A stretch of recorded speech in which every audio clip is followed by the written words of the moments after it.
being flexible is a blessing and a curse at the same time. So when I was traveling a lot with work, my husband Mark was able to cope. Like, it wouldn't be perfect exactly how I'd want it to be, but you know, he'd do it.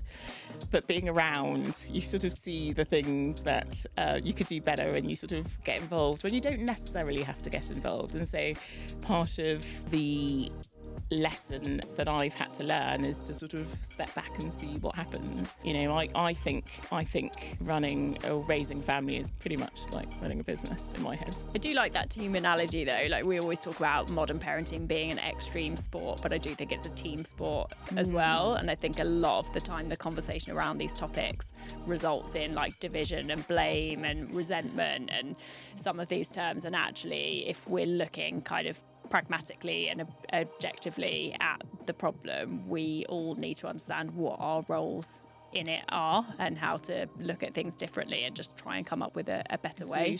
I think you're made to feel a little bit guilty if you're not available. You know, I sort of, with my eldest daughter, I used to turn up to everything. I don't know how I did it. And you take time out or you take holiday. With my younger daughter, maybe it's because it's the second, I'm just sort of, I say to her, do I need to come? Do I really? And so she tells me when I need to be there. And sometimes I don't go because, like, honestly, I don't remember my parents coming to a lot of the stuff that I did at school. And so we contort ourselves into these positions trying to be there at every single thing, when actually what they really need is for you to be, when you're there, you're really there, really present. And when you're not there, it's okay. They'll be fine. They've got their friends. This week, I'm joined by Dr Vivienne Heyhoe, a certified exit planning advisor who helps established business owners transform owner-dependent companies into sellable assets. With experience spanning from JP Morgan Asset and Wealth Management, co-founding and exiting 2 businesses, and a background in medicine, she brings financial rigor and founder empathy. Her approach to exit readiness ensures business owners have options, whether they sell, transition, or keep building a business that works for them, not one that traps them.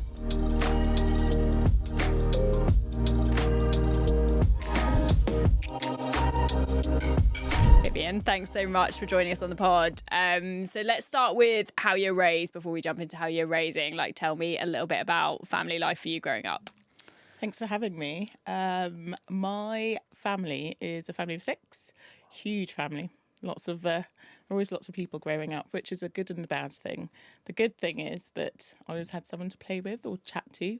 And the bad thing is there was always someone around, so I couldn't really escape. So that's really how I was raised. I found myself fighting for attention a little bit because there's so many of us, 6 of us, and used to do naughty things to try and get some attention. Yeah, go on, tell me, what kind of stuff were you up to? Any funny stories? Well, there's this particular incident when I think I must have been about 8 or 9, and I had asked my mum for a pair of red shoes, patent red shoes, and I had a white pair of shoes, and she said no.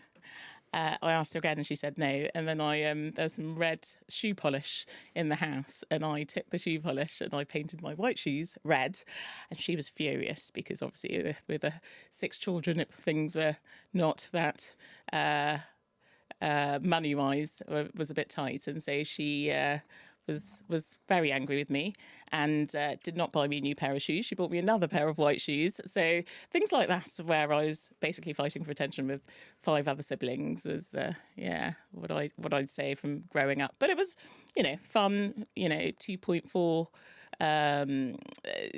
2 up, 2 down. Grew up in East London. My 2 brothers went to boarding school. The girls were around. I went to boarding school for a little bit, but didn't really like it very much. And that was really my upbringing. And where did you sit in terms of that birth order? Who of the siblings were you closest to?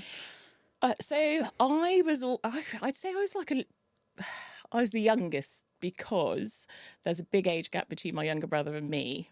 And I learnt from my older siblings really what not to do. I feel like I was abandoned a little bit, but it is quite overwhelming having 6 children, I can imagine.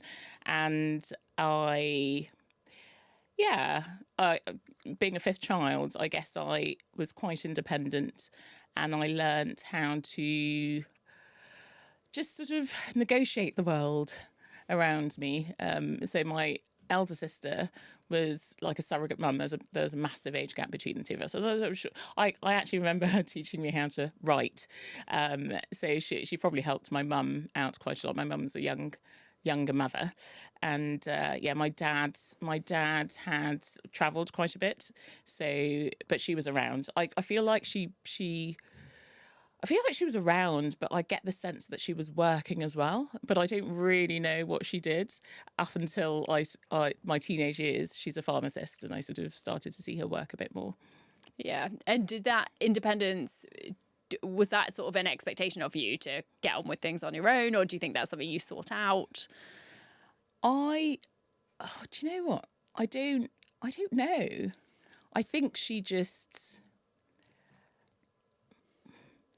It's a really good question. I feel like there are just so many people around, and there's a sense of I'm just going to get on with life because there's no one available to ask. And I would just, I guess my elder sister was around, and so if I needed to ask her, I would ask her. But you just sort of got on with life. And I certainly felt a lot freer growing up. Than I feel my kids do today. But I just think it's society's changed a lot from when we grew up. Yeah. Bit of a sign of the times of back then. Massively so. And like when you think about, so you talk about your mum being like around and was working, but maybe not consciously aware of what she was doing. How aware were you of what your dad was doing and his job and role? I didn't know what he did, but he told me, he sort of, I remember him telling me once that he was a bit sad because he'd go off and he'd sort of try and reintegrate into the household, but we almost wouldn't really notice that he was gone and he'd come back. He told me this when I think I was at university, but I have quite vivid memories of him sort of packing his bag to go off on a trip. He travelled to America quite a bit and he travelled to Europe quite a bit. He was an entrepreneur, but I think he was in sales, so there was a lot of on the road type stuff. But yeah, it was a fairly busy, happy household, East London. Independent, went into London quite a lot, but yes, it's good. And what did you see sort of modelled from your parents then in terms of gender roles? Did you absorb any of that consciously or subconsciously when you were growing up? I feel like my mum's really, I wouldn't say feisty, but I don't know if that's a good word. She's strong, and I feel like she tried to be as motherly, well, however you define that, as possible. But I also got the sense that she was helping my dad. So towards, I was about 13, he set up his own business. So he was working for someone else and he set up his own business. And I think she worked with him within the business. Well, I know she worked with him within the business. So I don't feel like there was this sort of, my mum's going to stay at home and my dad's going to work. I think it was quite fluid. I also think that when she had help. So for sort of some of my earlier memories is of my grandma staying with us, or we had nannies or cleaners and stuff. So she definitely had help, because I just don't even know how you cope with 6 children in this day and age, even if you do send 2 of them off to boarding school. But yeah, it's intense. Yeah, it's a lot. Yeah, it's a lot. And then, so you said a little bit about like looking for attention or finding your place in the family and a bit of carving out your identity. How did that play out in school and your education? Gosh, it's a really good question. I feel like am I a rule follower? I think I'm a rule follower because there are obviously boundaries in order for us all to survive without shooting each other. There were boundaries with quite firm boundaries, and I feel like that sort of followed through. But at the same time, I call it organised chaos.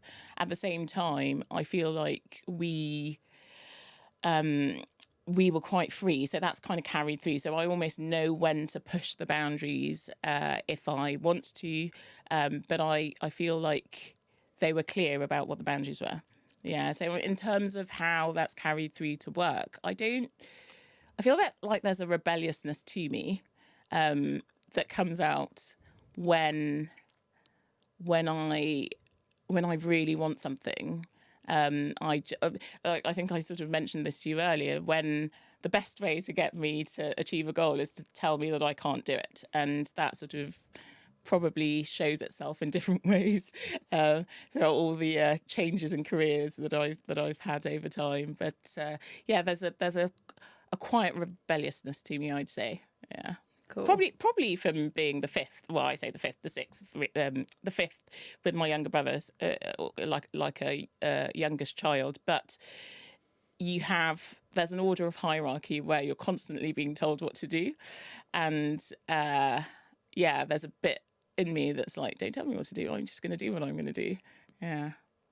So you mentioned kind of the careers and stuff. Talk to me about what happened after you left school and different careers you've taken since then, or different paths. Yeah. So the medicine. So what I currently do today is that I help people business owners plan their exits from their businesses, and we'll probably get onto the story of how I ended up there. But I used to be a medical doctor, and I remember saying to my dad, so before I went to medical school, I decided that I was going to, in the year out, I was going to work in finance because I found it quite interesting. So for a year I worked in finance, and I remember going to medical school and having a conversation with my dad about the fact that I think I was on holiday from medical school, and I said to my dad, I'm really enjoying medicine, but you do know that if at any point I find something that I want to do better, that I will leave. And I don't think he believed me. He's like, oh no, you love medicine, you're going to do medicine. I'm like, well, I do, but and so I think that the medicine I held quite loosely. So for me, life is I'm very much in pursuit of happy, healthy humanity, right? So everything I do is anchored around making sure that physically we're well, emotionally we're well, like the people around you are well.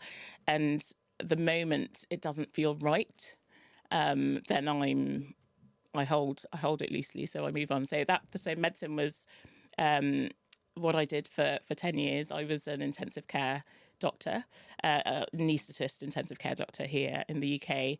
And then really interesting story, I decided to move to pretty much go to business school. And it's a particular master's program where you look at a human-centered design with business. And so I was looking at businesses from a consumer perspective. So I did that, and I ended up working in technology, and then I ended up working in JP Morgan. So that's a really long kind of pivot through all the careers that I've had. But like I said, at the centre of all of that is really doing something that gives me flexibility, really, and that I love doing. And how does that sort of flexibility now fit into how you're raising your own family? Like, why has that been an important pillar for you to build your life on? When I was at JP Morgan, it was a little bit intense, right? So we needed help.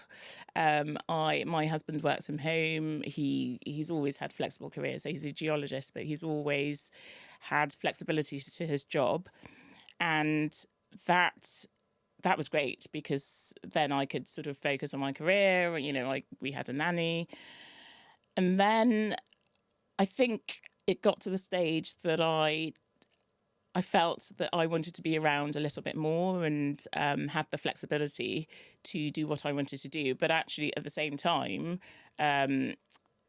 my sister sadly passed away, so I had to leave JP Morgan actually to go and run the family business. But that, you're working yourself, so that gives you flexibility, even though it was quite intense. And so that's really how I've ended up working within exit planning, because it was quite hard to run the business and think about exits. And I realise now that there's so many people who are running their own business who don't think about exiting. And I guess for me, that's what I'm in pursuit of this sort of mission, really. So like a lot of what I do is purpose driven and mission led, of really helping people exit their own businesses, and people who might be a bit jaded or a bit burnt out or lost the joy of running their own businesses. So that's why I do what I do. And have you seen that burnout and people not getting the values they deserve for the businesses when they if and when they choose to exit, or maybe not even knowing that exit is an option? Like, is that something you're seeing in the work you're doing now? Absolutely. It's so it's really interesting. So the business that we exited, I opened up with when I was at medical school on the first day with my sister, and it wasn't even an option thinking about exit at all. Like you just sort of, you fall into it is the only way to describe it, and you're building, but you don't really think about the end. You don't start with the end in mind, as you've been told to do. You just sort of end up creating this thing.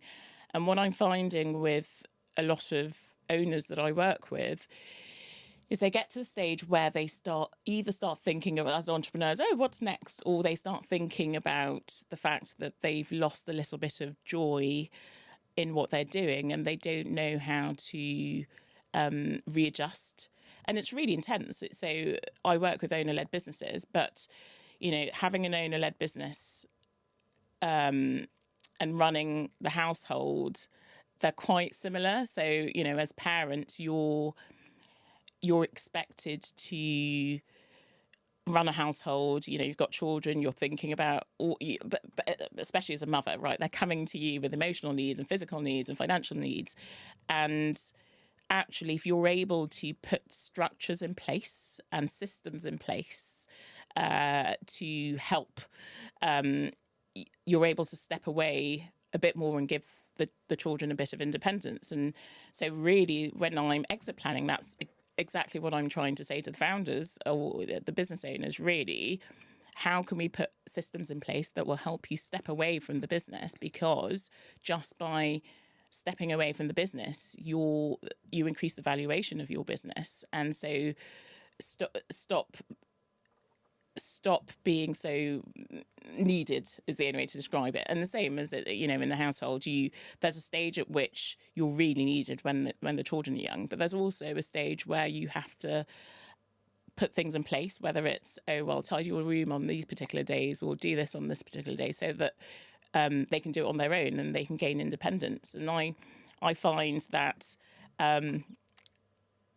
being flexible is a blessing and a curse at the same time. So when I was traveling a lot with work, my husband Mark was able to cope. Like, it wouldn't be perfect exactly how I'd want it to be, but he'd do it. But being around, you sort of see the things that you could do better, and you sort of get involved when you don't necessarily have to get involved. And so part of the lesson that I've had to learn is to sort of step back and see what happens.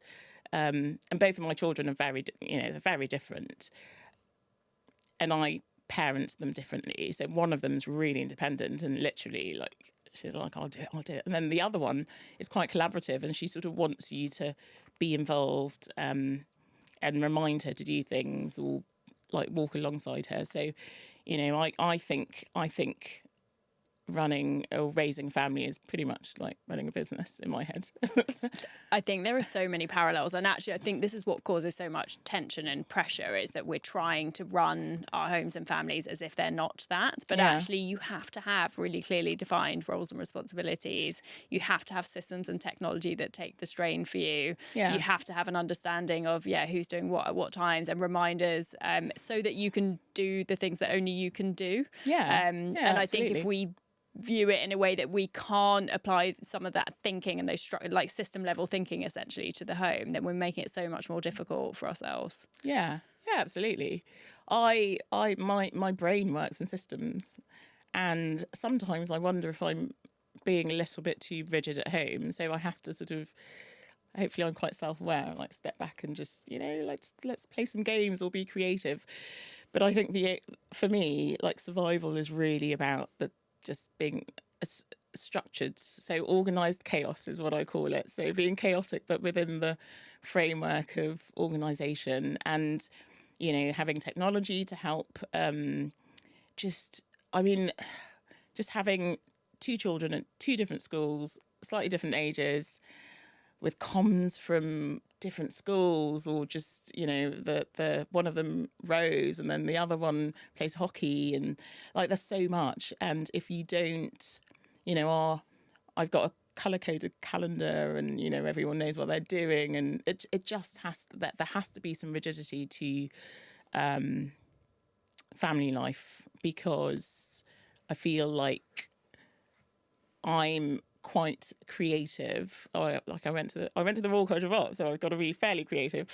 So I'm quite creative, but that having the structure gives me freedom, and that allows my creativity to be better expressed, because I've got those boundaries to life, and I'm less likely to. I feel like having, I was saying to you earlier, we go for a walk, my husband and I in Richmond Park on Mondays, and we do this on Wednesdays, and we have family nights and things like that, and we share. There are no blue and pink roles, like I call them, but then at the same time we know what needs to get done, and we know our strengths well enough to know what we're better at. In fact, I turned to my husband today, and we were driving back from the park, and I said, "Oh, that's Alice. My daughter's called Alice. That's her friend. That's her mum." He's like, "Sorry, who?" And I was like, "Elodie. Like, it's one of her best friends." He's like, "Oh," like, so the sense of being emotionally available, and play dates, and knowing what's what, that's definitely me. But he's an anchor, like he's just sort of stable within the household, so that's nice.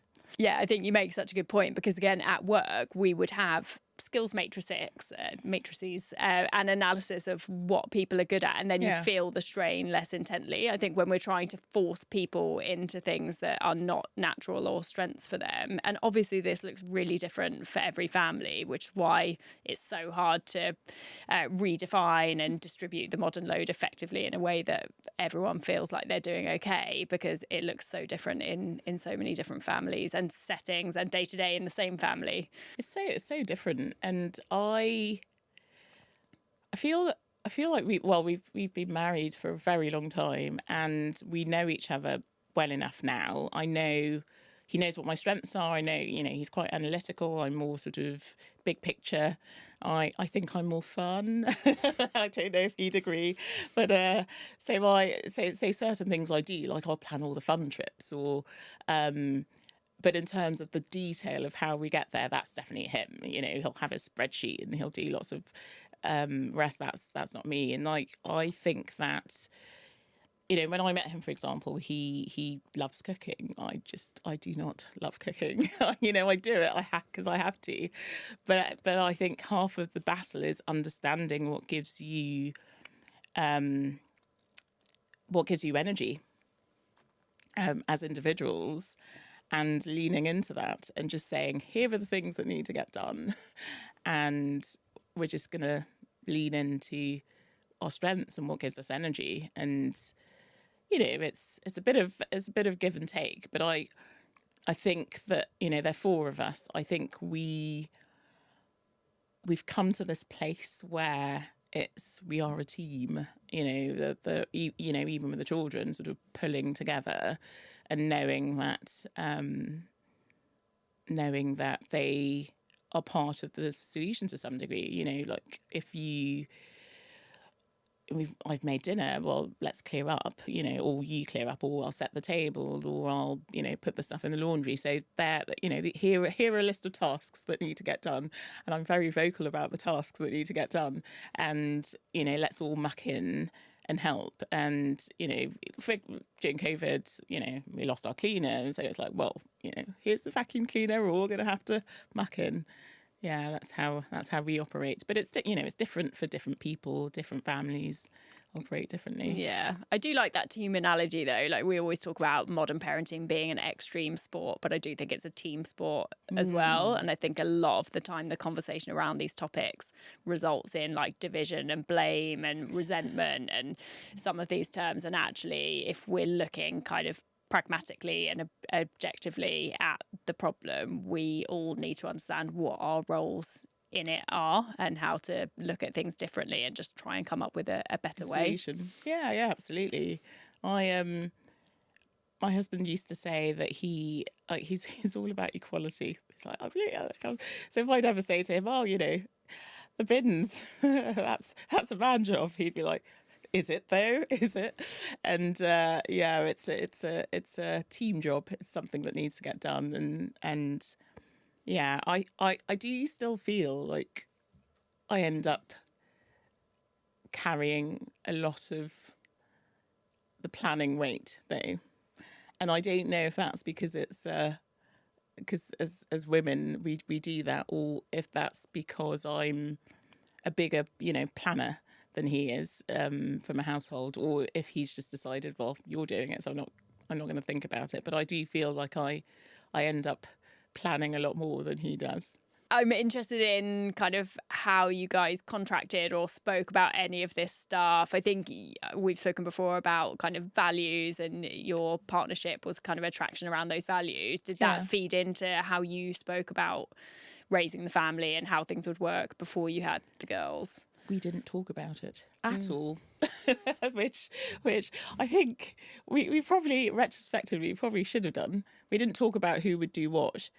But I feel like I lucked out because his mum worked and she was a head teacher, so she was busy, and his dad also worked, but was around a little. He had a flexible job, and so that means that it sort of carried over. So like he thinks nothing of dropping the kids off or picking them up or doing stuff with them.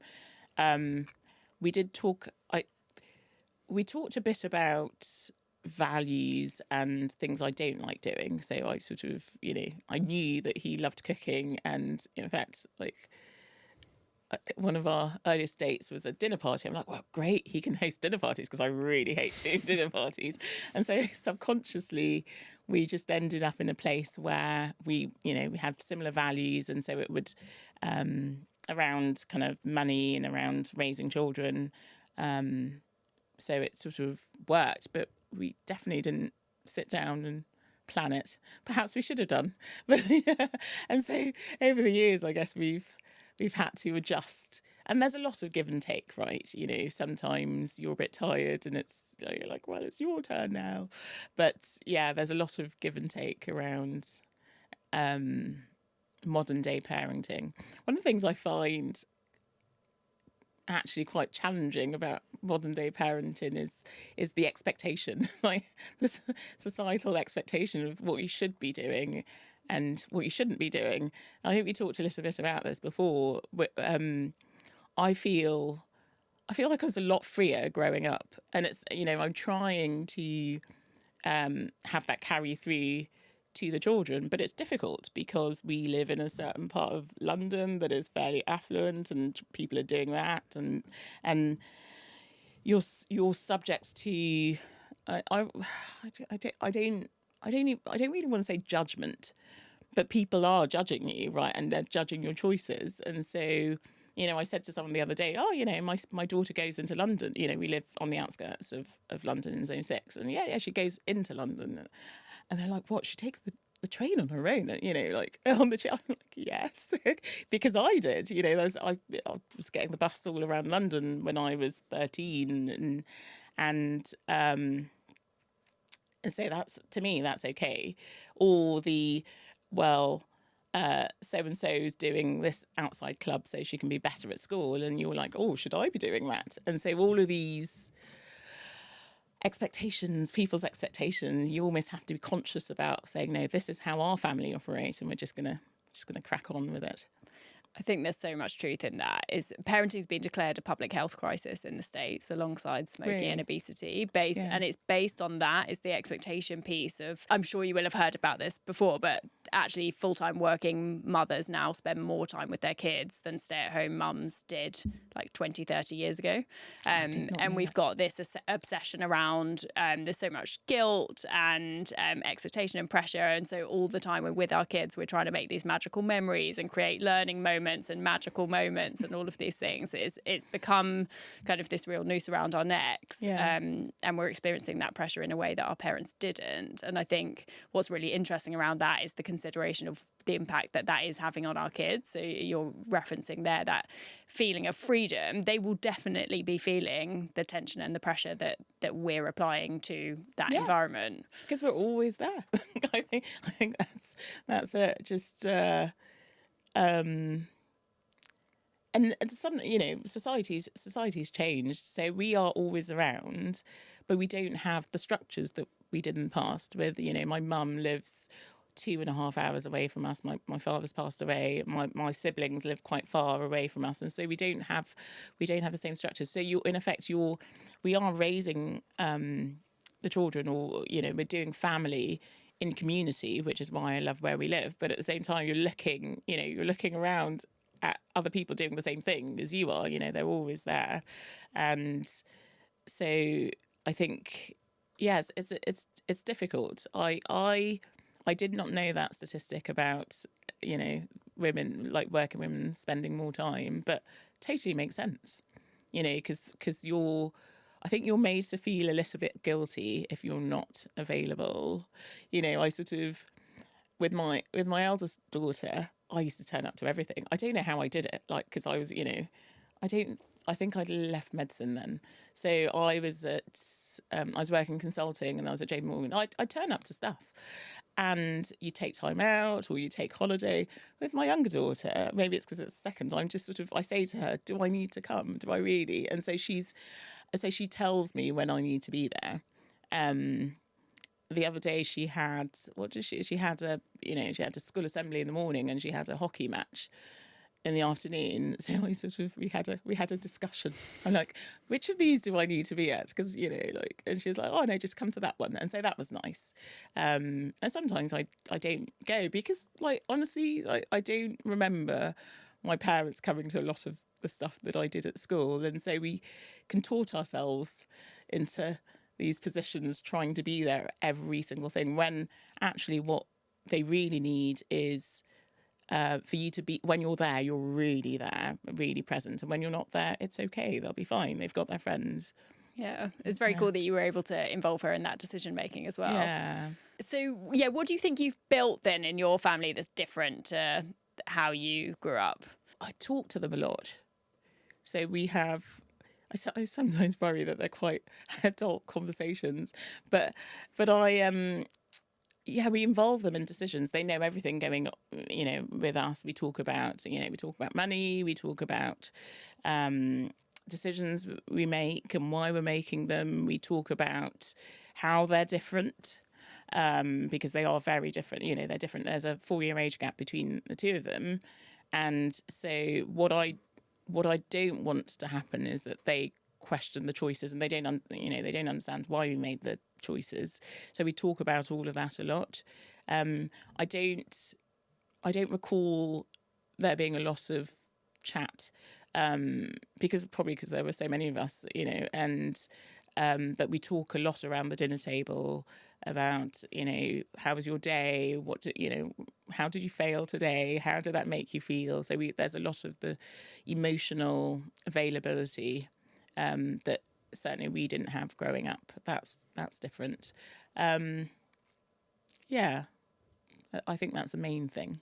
So when you zoom out from your own life now, what do you think sort of uniquely challenging about being a modern day parent? I feel like our lives are fuller, a lot fuller than when I was growing up. I feel like we aren't, there's not enough time.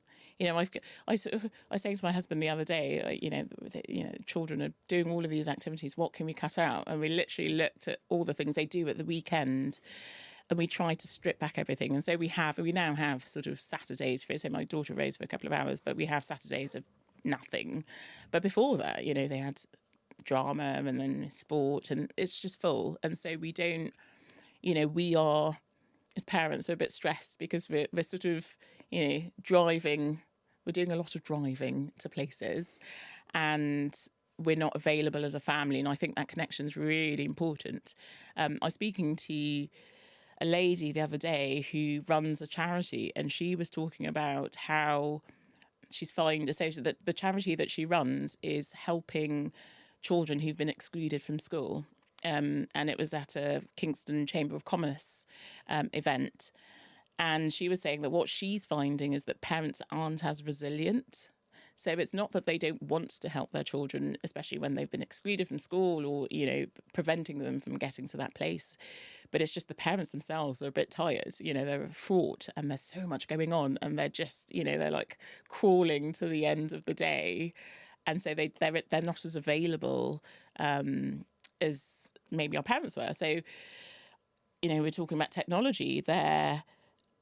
Technology is supposed to be there to help us. So how can we use it to help us rather than hinder us, you know, take us away from this sort of connection with the people that we do love? It's that classic, like, fit your own life mask before helping other people, or oxygen mask before helping other people, isn't it? And the statistic I gave earlier about us spending more time with our kids now, what's happened is that we've stopped doing anything that supports our well-being. So the research shows us, like, exercise is down, socialising with friends is down, sleep is down. So to your point, by the end of the day or the end of the week, parents are fucked, basically. Yeah. And then they don't have as much left to support some of these things Yeah. that are more challenging, or certainly different to what we see. And we haven't got a parenting model that we can look to because it's different to how we were raised. And actually we need our best energy and brain space to tackle some of these problems, but it's simply not there. It's a capacity issue. It is totally a capacity issue. I say to the girls, I'm like, I have to exercise every day because, like, happy mummy. I literally, like, well-being is so important. But sometimes I don't manage it because, you know, you've got to drop them off on a day that you didn't think you'd have to drop them off. But I think being conscious of I talk about energy, you know, like, what are the things that refuel me, and, you know, and Mark does the same, like, he, you know, does CrossFit. So what are the things that refuel us? I have, you know, days away with my girlfriends, for example, because that refuels us. And it's all very well and good saying I'm, you know, being there for my children and giving to family, but we're always giving. And so being quite conscious about things that give me energy in a different way so that I can give. Otherwise you're just driving on empty, and that's just no way to, you're not resilient then at all. Yeah. Which again can be really difficult when we're putting ourselves under a lot of pressure and we've got the guilt and stuff for doing things for ourselves. Sometimes they can feel like selfish tasks when actually they're really underpinning to put us in a situation to be at the best for our family. Yeah, totally. I think sometimes we do have to be a little bit self-centered. You really do, because one of the things I joke about with the sort of, not to bring up the gender differences, but Mark is he's very focused, so he can sort of just zone out and not think about the girls, but I can't really do that, and so I have to always take myself out of the house. Even at the weekend, if I feel like I need a refuel, I'm just going to go for a coffee now on my own and just be on my own. And then I come back re-energized. I don't think I've ever really felt the guilt per se. I think that this sense of being needed is something that I've had to unlearn, where actually they needed me when they were babies, but actually there's a lot they can do themselves. You know, I was saying to my youngest daughter, you know, she loves hockey so much, and she's always the last one on the hockey, you know, picking up the hockey balls. And then, you know, I'm like, well, you can tidy up your bedroom because you're perfectly capable of doing all of that stuff. And just they're things that they don't need me at this stage of their life to do, and I have to allow myself to step away and not feel like I need to be there all the time, because they really don't need you there all the time. And actually, that can be quite a difficult and a confronting thing to accept ourselves. And I think, again, that's where we need to think about what role we all play in this, like in the complexity of this issue and in the system, is the identity around being needed and motherhood and all of that stuff. Yeah. Or general, any parenthood, not just mothers. Yeah. And actually, if we want to create change, we have to unpick some of those things, which can be uncomfortable for us as well. It's really uncomfortable, because your sense of identity, I think that, well, maybe as mothers, maybe as fathers as well, who knows, but the sense of identity where you've nurtured these beings and you're like, mother hen, and it's like, oh, they're growing up. Oh, do they really need me? So you have to think about it. And this is why I think that businesses are very similar to family enterprises. I think of a family unit as an enterprise, really, same as you would a business. And some of the things I tell the business owners I work with, I was speaking to a business owner the other day, and he's like, I'm in all of Slack, and people tag me all the time, and I'm in Basecamp and they're tagging me, and I just need to feel needed, and even though he knows he's causing chaos by being there, it's just the sense of like identity and validation to some degree. And I was like, well, actually, they don't need you. They will call you if they need you.